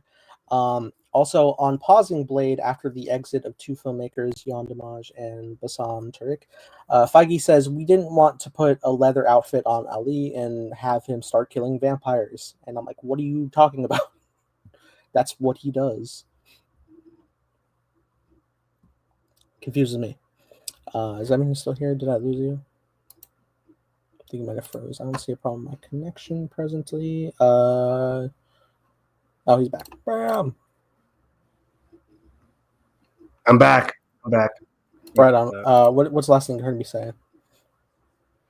You're talking about Blade. I forget but you were going into about how the 4 different versions, something like that. Yeah, you have 4 different versions, including one set in the 1930s, kind of like Sinners. But they landed on doing modern day as their focus moving forward. Also, on pausing Blade after the exit of 2 filmmakers, Jan Dimanche and Bassam Tariq. Feige says, "We didn't want to put a leather outfit on Mahershala and have him start killing vampires." And I'm like, what are you talking about? That's what he does. That's what he does. And honestly, like the period part sounded really interesting with the OG script. I think the period part was the one they had with Delroy Lindo and the other girl who was cast. I forget her name. But like because Blade out, does he like age like a normal human? I don't think he does, right? Because he's half vampire or whatever. Maybe not. I mean, you could also just write some like magic hibernation if you wanted. Right? Yeah. Either way, a period piece 1930s Blade film sounded very, very cool. I just think that sounds really interesting to me. Modern Blade also, it could obviously be cool as well, but it's just when I'm hearing a 1930s noir Blade film taking down vampires, that sounds really, really interesting. Yeah, totally. You can see like comparisons to Sinners, but in the MCU, it could be very different and unique. Yeah, even I mean, can you imagine like 30s era, and it's like I'm going to Dracula's castle in Transylvania. Like, do that, right? And we know they were close to doing that because a lot of the costuming from that Blade project was sent over to Coogler and the Sinners crew. That's right. So they got as close as to like getting actual costumes for that pitch, whatever it was going to be, and just never came to fruition. But now we're getting the modern day, which is like, okay, I still have confidence in it. We don't even have a director yet, do we? The director, we have like 4 different directors. Yeah, no, there's no director right now. But yeah, just to the point of like how you could have absolutely done a period piece for it. Werewolf by Night is a great example of doing that in like a old school horror setting. Like absolutely, not that it has to be like as like classic cheesy 40s movie, but like you could do it. Agreed. Quote, "You can start and have a good script and make it a great script through production, but we didn't feel confident we could do that on Blade," he continues. "We didn't want to do that to Mahershala and didn't want to do that to us." So, okay, you didn't want to like have like an unconfident script that to start off of. Okay, yeah. That's But don't act like you're looking out for Mahershala when you cast him in a movie, you didn't use him for 6 years, and he didn't have anywhere else to go for 5 to 4 years before doing Jurassic Park. It's like, that's crazy. It's unfortunate. Like, was he stopped from working on other things? He had to be, because like what other projects has he been doing since 2022 or 2019 or 2020? I don't know. I have to look at his IMDb, but it wasn't a lot. So maybe some voice work. Did you do any voice work? The Spider-Verse movies, right? That's about it. That's true. Was he was Blade cut from the What If season 3? Because wasn't he supposed to pop up? I think he was in a trailer. Maybe. I'm not sure. He was supposed to have like I think he was supposed to have the spirit of Moon Knight, which is crazy, but that'd been cool. It would have been Mahershala. Anyway. Yeah. It also looks like Ryan Coogler, hot off of Sinners, isn't in the running for Blade because he's busy with Black Panther 3. Cool. We all knew that. Yeah, they said Black Panther 3 is like his biggest priority. Yeah, he's all focused there. Marvel is, quote, nowhere on developing Miles Morales in live action, citing Sony has full use until after Beyond the Spider-Verse, which, good? Too early? Peter just got to college? Don't need it. Yeah, it's like, oh yeah, Sony is holding us back. It's like, yeah, you don't need him for the next 10 years. Like we don't need Miles anytime soon at all. Because like you said, he has his whole college arc to get through. Let like at the earliest, I want to see Miles at the 6th Tom Holland movie. I'll be fine with seeing Miles. I don't need to see him at all in this new college trilogy. Yeah, I want Spider-Man to grow older. And honestly, like I would not mind like going full through the arc where like Miles becomes full-blown Spider-Man on his own after the death of Peter, because I think if they were to like go all the way, this. I absolutely am. I am full. I 1,000% can assure you, the death of Spider-Man would be far more impactful than even the death of Iron Man culturally. It absolutely would. Nathan, Nathan, Nathan. Look, I'll cry. They're gonna kill Tom Holland. Yeah, after like 9 entries, but like, yeah, 9 entries. this is my idea of like as if like they do this trilogy with Tom, and then they do Miles in the third trilogy, and then you can also have Miles do his own movies after Tom's out. Okay. It's like an money of Spider-Man. I mean, they want to rush for something. Man, I can't. I just can't imagine them ever killing Tom Holland Spider-Man. But if they ever do that, I'm with you. That'll be like the most heartbreaking thing ever. Yeah, probably. At the time when, you know, effectively he did die when he was dusted in Infinity War, that was the biggest reaction from crowds for people who got dusted. It was like, oh, this is surprising, this is shocking. What, Black Panther? No way, you can't do it. And then when Peter got like the hindsight from the spider sense that he was going, everyone's gasping and like no, don't. Like that alone is like, okay, that's clear insight. And that's like his early days too. That was only his like second or third entry into the MCU. Yeah, that was like, so we had 2017. He had Civil War, Homecoming, and then Infinity War. So yeah. Yeah, that was only his third entry, and people were crying. Yeah, imagine, wow. I mean, like I'll always look back upon the Ultimate Spider-Man death and how heartbreaking that was, fighting 6 motherfuckers at the same time in his front lawn. That's heartbreaking as hell. Getting shot by the Punisher too didn't help. It's going to take these many solo Spider-Man movies to get to the Sinister Six at this rate. It's funny. I just reminded myself, he got shot by the Punisher, I think it was on a bridge, and then he had to defeat the Sinister Six back at home because he realized Aunt May was in trouble, and then he died defeating all 6 of them, including a boosted up Green Goblin. Wow. So like that could happen. And it's funny because we're getting Punisher now and next year. Don't want to have Draven says don't want to have Miles Morales end up like Wally from the Flash series where they introduce him too early and I'm forgetting about him. Yeah, they introduced Wally way too early because he did jack shit in like the later seasons. So yeah, I'm with you. But so again, you're saying introduce Miles at the 6th movie or his like 3rd trilogy? Either 6 or 7, just like hold off until then, and even then they could like coexist, you know, show them the ropes type deal. That's what I'm thinking. Because while we get to Peter to an age where he is older, and hopefully marrying MJ, and Marvel editorial isn't in the way. Yeah. Okay. Interesting. Okay. Which luckily I think like I could see the movies absolutely doing because they're able to take the worst Spider-Man storyline one more day and like make it into something resoundingly impactful in No Way Home. So yeah, these things are possible. Speaking of a brand new day, Feige says brand new day marks the beginning of a proper Spider-Man quote era in the MCU. I think there is a promise at the end of No Way Home that for as sad as it is that Peter is forgotten by everyone in his life, we are seeing for the first time in the Tom Holland Spider-Man stories him being a proper Spider-Man, him being by himself, dedicated to saving the city and dealing with, for lack of a better term, street level crime as opposed to world-ending events. And he's back, Kevin. Thank you. And Kevin's back. Okay, so he's not crazy. He's not crazy. I pulled this from the Collider side that was left out of all these for some reason. Yeah, I saw that quote as well. That is fantastic news. You know, we've had, and I think we've all been saying this. As soon as we saw that Destin Daniel Cretton was hired, as soon as we saw his quote about Spider-Man, I think me and you both were on here on this very podcast saying like, I think I can confidently say now we're not getting the Venom multiverse Spider-Man. Everything that he was saying that he likes about Spider-Man, the director was saying like it just exuded Homecoming, street level, that kind of vibe. So bring it on. Like this is exactly what we want. It's crazy that it took us 4 films to get here.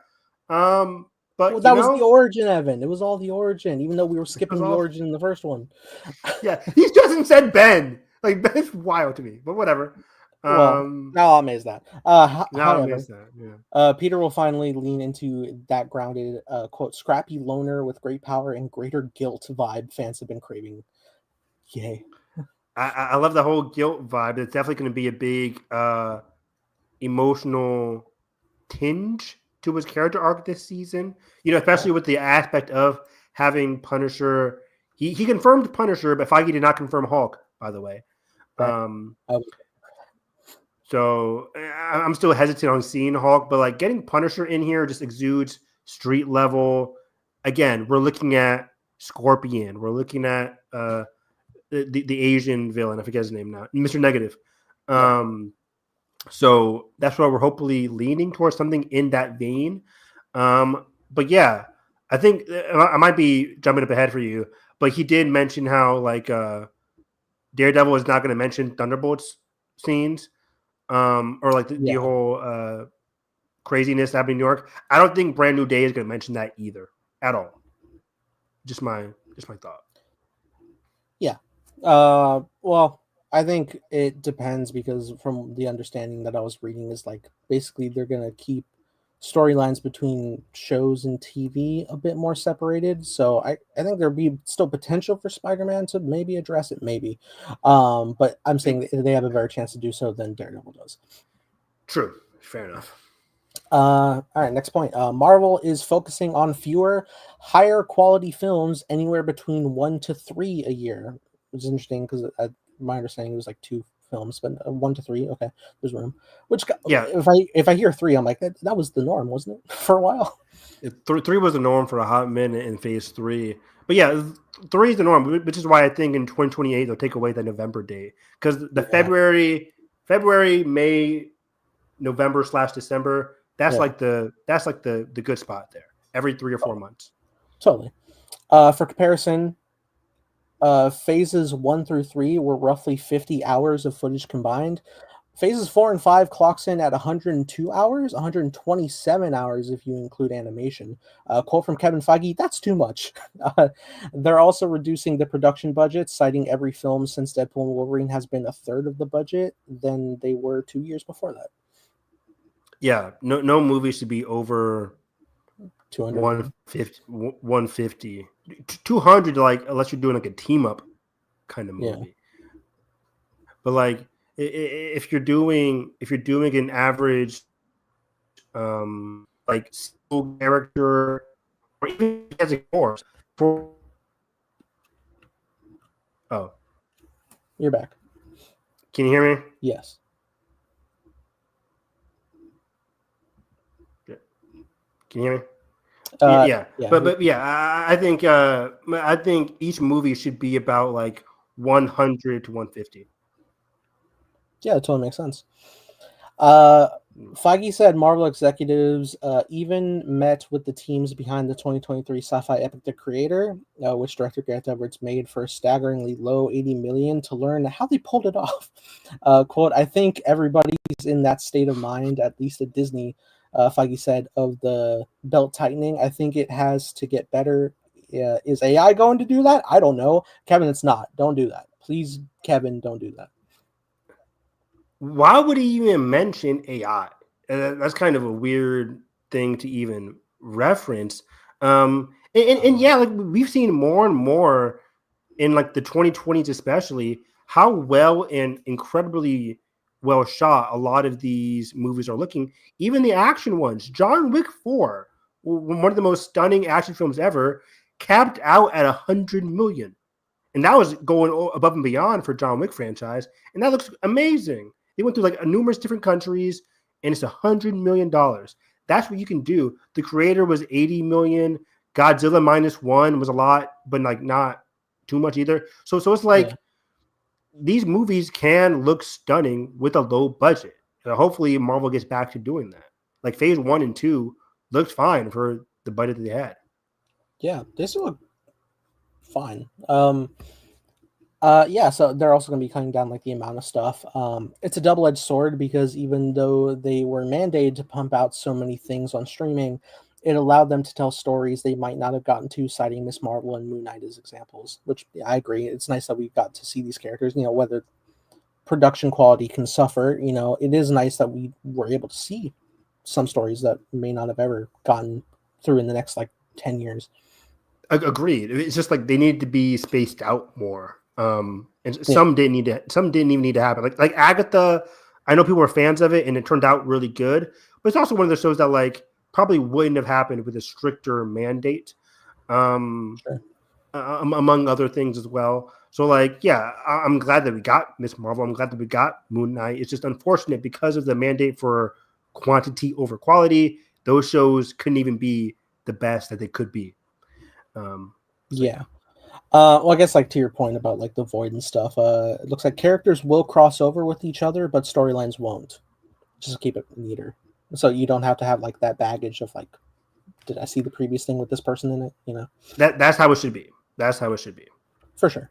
Okay, this is interesting. Speaking on terms like DEI and woke, Feige said both before and after those terms became mainstream, Marvel has always represented the world outside your window. He especially highlights Iman Vellani as, quote, one of the greatest bits of casting we've ever done, adding, I can't wait to see her somewhere.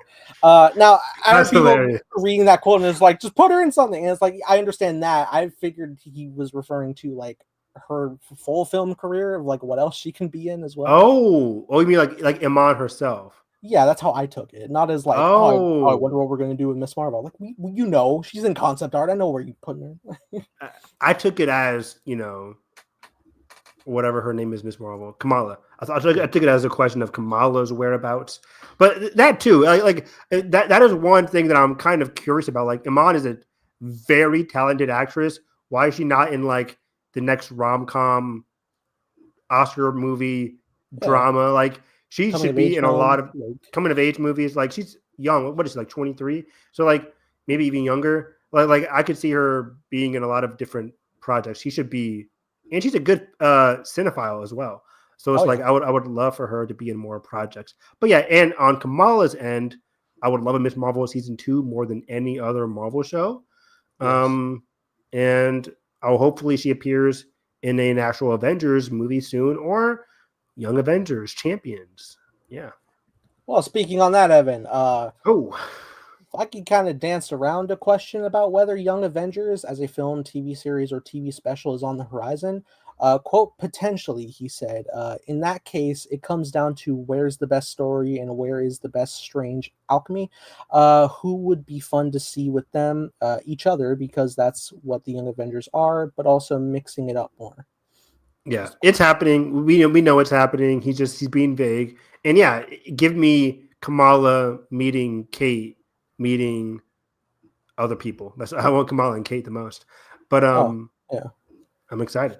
It's happening. It's happening. We'll just have to wait and see. Totally. Feige says Marvel has never started a movie without a full script, but also added that he's never been satisfied with the script the company has had. Quote, I've never been satisfied with a movie we've released. He even added on top of that. Okay. So, as an artist, you can always see like, I could have done more, which I understand. Yeah. Christopher McQuarrie and Tom Cruise always say that. Iconically, if that's a word, after every mission movie, they always said like, so how can we do this better? So how can we do this better? So how can we do this better? Like after every mission movie, they would be like, how can we just improve upon the last one? It's never perfect in their eyes. Even like for as much as I adore Fallout, McQuarrie says like there's things he would have loved to do differently. So like I can see Feige with that producer mindset being like, yeah, he respects and enjoys a lot of his movies, but every movie can be better. So. Totally. Yeah.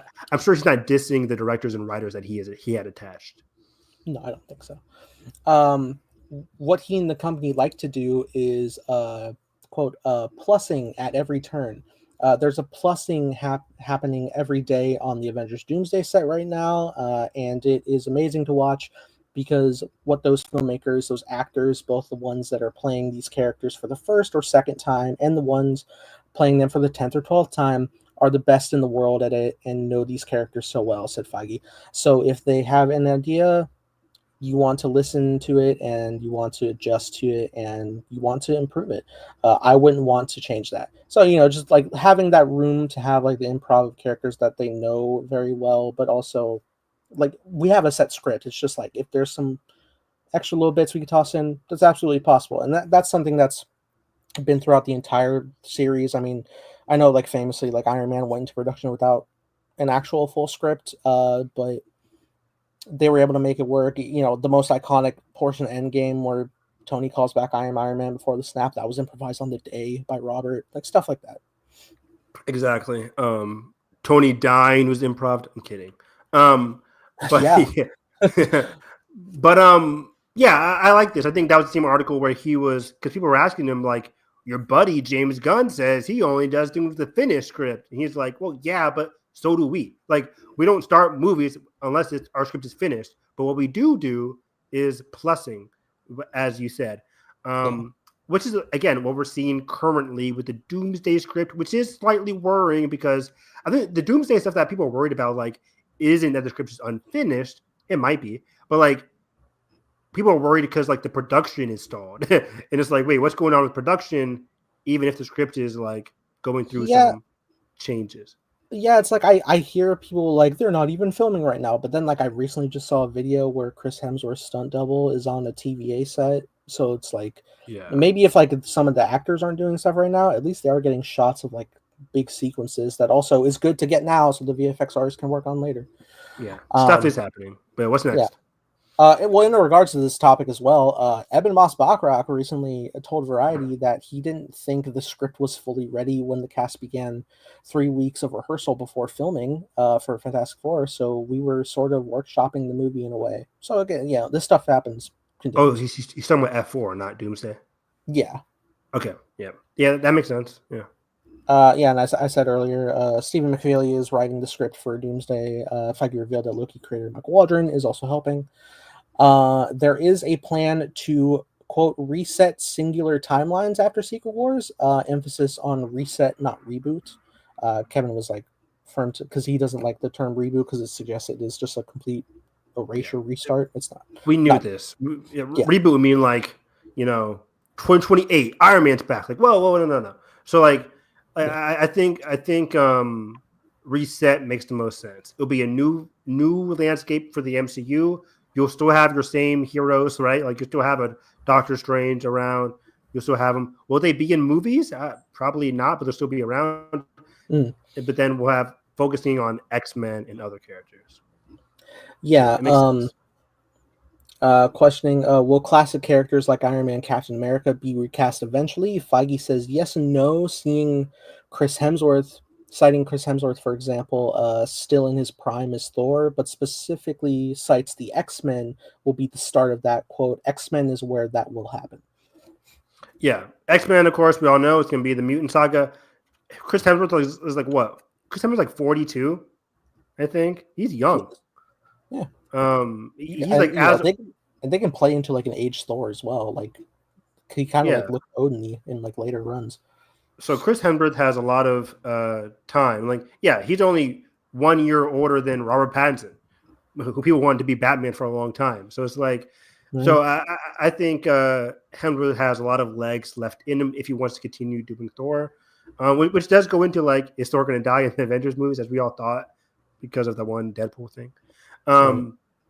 But yeah, this makes sense. And yeah, people got nervous with like is he going to bring back Iron Man and Captain America already? No. But eventually, no duh, that has to happen. It's like a comic book. These characters have to come back eventually. Yeah, so kind of like talking to that point, Feige acknowledged that stars who've retired their original MCU roles, like Robert Downey Jr. and Chris Evans, have made it difficult to imagine anyone else in their character's shoes. But it isn't an impossible task, and he cites looking for a new James Bond or David Cornsett as Superman as the usual case for that, which that is like full reboot timeline situation. That's not like... Yeah, like that's a full-blown like recast, like new continuity. I don't know if that's the example he means, because that is effectively reboot. But we'll see what they do with Black Panther, for example, in Doomsday and Secret Wars, because they could pull something off with a future Iron Man, which is, again, we're talking about like 20 years down the line, people. But yeah. So let's wait and see. True. More R-rated films are possible after Deadpool and Wolverine, but only where appropriate and where necessary. Yeah. it's never necessary for R-rated Marvel movies. I can only think of Blade being one. That's about it. Yeah. Only a couple more things here. Deadpool and Wolverine follow-up with Ryan Reynolds and Hugh Jackman was being questioned, and Feige quote says, I think there is more fun to be had with both of those characters, he said, but we'll see where. We'll see in Secret Wars is where. I can only see that and at least stopping with Hugh. I know Ryan's going to stick around for Deadpool. Yeah, Hugh is definitely ending his rollout in Secret Wars. But yeah, we're going to get more Deadpool movies. You know, classically, I'm not the biggest Deadpool franchise fan. I like them. They're just not ones I would revisit. Yeah, it makes sense that Ryan Reynolds and that character is going to continue on for a while. It's Deadpool. They're successful. Yeah. And then, finally it says here, while Feige's contract is up in 2 years, he's very much going to renew it. He loves making these big movies, and Marvel's the best place for him to do it. He very much sees himself 10, 15 years from now still doing this. I was wondering if you're going to include that quote because I found that very hopeful as well. Like, yeah, his contract ends in 2027, ironically, the Secret Wars date. But yeah, he's going to be around for a while. How old is Feige? Is he like 55? Is he like my dad's age? I don't know, but I do like that, despite like the ups and downs of like, the push for like making so many different productions and like overextending, that by the end of it all, he's not burnt out, and he seems like more optimistic than ever about the future of Marvel, which is a good thing. Yeah, like, again, we always say like if Kevin Feige was a woman, people would want him out as soon as possible. Like if Kathleen Kennedy had these, granted she did, but like if she had some of the Marvel issues as well, in terms of like the lack of reception with the Disney Plus series, then what happened with the Marvels, people would be like, hopefully Kevin retires in 2027. But like, no, and hopefully, I'm glad that he's taking it on the chin, learning from the mistakes of the COVID era, and that he's improving upon it. And I'm excited more than ever for what's after Secret Wars. Granted, I'm ready for like, I'm excited kind of for Doomsday and Secret Wars, but I'm honestly more excited for like the first X-Men movie. That's like super, super, super exciting for me. Totally. So I'm more excited for that more than like the Avengers team up movies, because I want to know what's after that. Give me Brand New Day, give me give me X-Men, give me Black Panther 3. Like I'm excited for those movies. I think that's one of like the most exciting things about the idea of like the timeline reset post Secret Wars is like the prospect of like what we could do with Spider-Man is like, please, for the love of God, get him in the Daily Bugle, get him like living those day-to-days, like give me that status quo Spider-Man, and then develop him with his relationships. Exactly. Do you think? Sorry, just like a question in regards to Spider-Man. We ran into like the issue of, Tom's Peter ran into all these pre-existing villains from the other iterations of Spider-Man, so now he's kind of like aware of like these Doc Ocks and Green Goblins. So if he were like run into them now, it'd be like, oh well, now I'm cautious. Do you think this timeline reset would erase that knowledge and like allow him to go into interactions with those new types of iterations without a problem? It's interesting because unlike Peter, the audience is not going to have that issue. We're going to remember, hey, 7 years ago, No Way Home, they did this. But I don't think I wouldn't care. I wouldn't mind if Peter gets his memory, slightly altered a little bit. He is still going to be Peter, but like he would kind of forget his ordeals a little bit. Because like I wouldn't mind, Spider-Man 5, whatever, post Secret Wars, where he's like, what? Oh, hello, Mr. Osborn. And he's like perfectly cool with it and not having that fear in the back of his head. Like, that's what I want. I want him to be like unprepared about the nefariousness of an Osborn.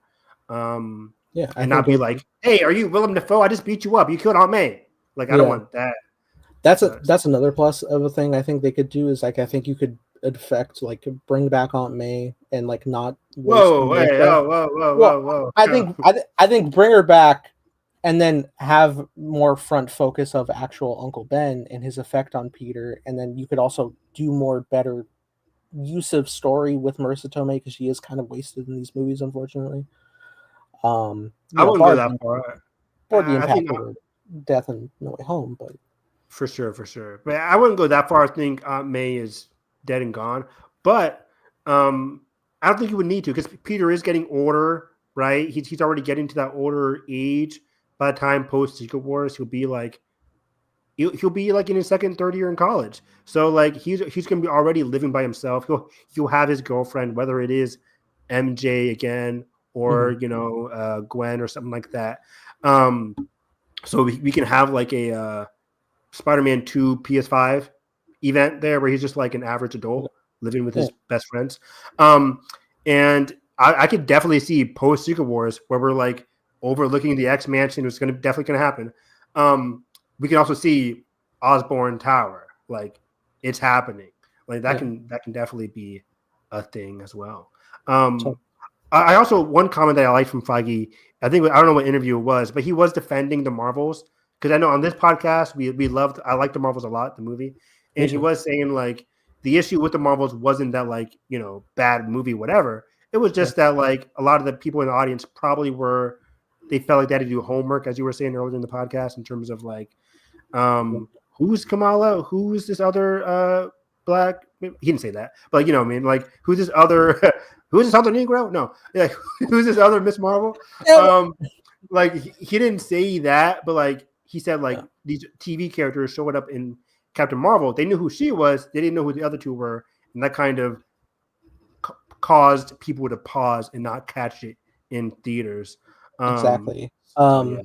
Yeah, he said a similar thing to Thunderbolts' recent diminished returns as well, because it's I see like these characters from the Black Widow movie, and it's like, okay, cool, but then like, there's a couple people from a TV show, and it's like, where am I in the knowledge of the know of this? So hopefully, I think majority of people are going to go out and see these Avengers films, and I think these characters who are from shows are all going to be in there as well. So even if this is like your first like obviously there's a gateway of like, well, I don't know these other characters and I'm gonna come see them, but now if I get attached to these other characters I don't know, I can either A, go back and see like where they come from, or B, willingly go and continue to see what they're going to be in next, because now I am familiar with them and I'm seeing where their trajectory is moving forward, which is the best move. So yeah, a lot of exciting stuff happening for the future of the MCU. And just this Thursday, we're going to be seeing the next step with Fantastic Four First Steps.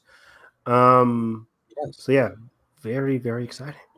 There also was like a quick shout out Feige had of like the positives of being able to see the interactions between Peter Parker and Johnny Storm, which I appreciate. I desperately want to see that. I cannot wait. The whole Fantastic Four and Spidey, but for sure those two. That's happening in Doomsday or Secret Wars, 1,000%. 1,000%. We'll see that together. That's going to be so cool. I can't wait. That would honestly be my hope for Doomsday. Like, first off, I hope that Spidey makes it into it now, being post his solo film. And because I know the other, I know Tobey and Andrew will pop up in Secret Wars, but until we get to that movie, a good dynamic for Peter to have play off of would totally be Johnny Storm. I agree. It would be lovely. It would be lovely. I'm already excited to see Johnny in this movie. He's going to be a scene stealer for sure. So I'm excited. Yeah, I've done my best to like. I think I've maybe seen like one or two quick jokes that he's made in some marketing, and like I know they're releasing more, and I'm always avoiding because I'm like I want to. The biggest thing that like that marketing crushes is showing you jokes and comedy, and so I know Johnny's going to be chock full, so I'm staying fully away. IKEA. Ball collection. God. But I just haven't seen that second trailer for F4. And there's a couple of TV spots that I haven't seen as well. So I'm going in fresh and ready to go. Clips are flowing around now, and I'm like, stop. But I caught a whiff of the press conference scene, and I'm like, oh, that sounds interesting. So I'm out. I'm locked in. I can't wait. I'm gonna be seeing it. Locked in. So yeah, that's about it. Right on. That does it for the Marvel stuff that I have collected. I thought that would go over 2 hours, but it just under. Good job. Just under. I think for this Friday, I also want to talk about obviously F4 breakdown, but I totally forgot the Predator Badlands trailer came out this morning as well.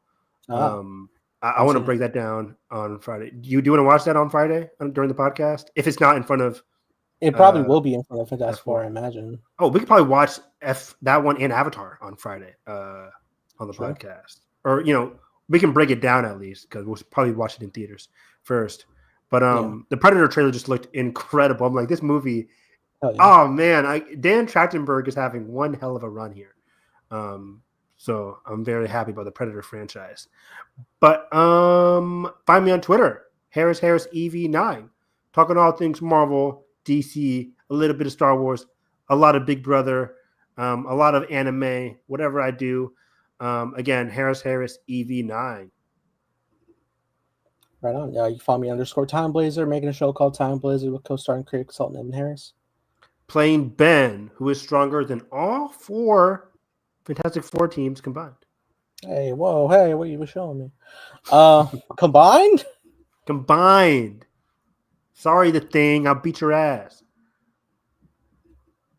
Right, Nathan? Right, Nathan? I think you could take Johnny, yeah. Okay, cool. I can deal with Human Torch. You'll outsmart him. I can pick up Mr. Fantastic, his bitch ass. I don't know. Is his like rubbery skin resistant to electricity? What is he, like Rubber Band Man from Static Shock? Yes, maybe. I don't know. I don't know if you can beat Sue if she's force fielded. Yeah, Sue is hella strong. Yeah, we'll see. She could be like Omega level omnipotent. She really could. Yeah. Pop people going. But also I'll beat Franklin's ass too. Sorry. Holy shit. You better get him young. You guys follow me at _Nathan Rojas, where I'm primarily functioning, posting stuff. Presently working on a little animatic scene for Time Blazer. It's kind of like a proof of concept type thing, but it's like a scene that I've had visualized for years. So I'm like, I'm gonna do it, put it out, a little quick thing. It's gonna be cool. Well, I cook the real stuff that is so much harder to do. Like, it's so nice to just be animating this, and it's just like, oh, simple lines and like stuttering frames because it's so easy. So yeah, if you guys enjoyed this, make sure like button, subscribe now, already ring the bell so you miss coverage on all things movie, TV. And that being said, hope you have a great day. Catch you guys next time.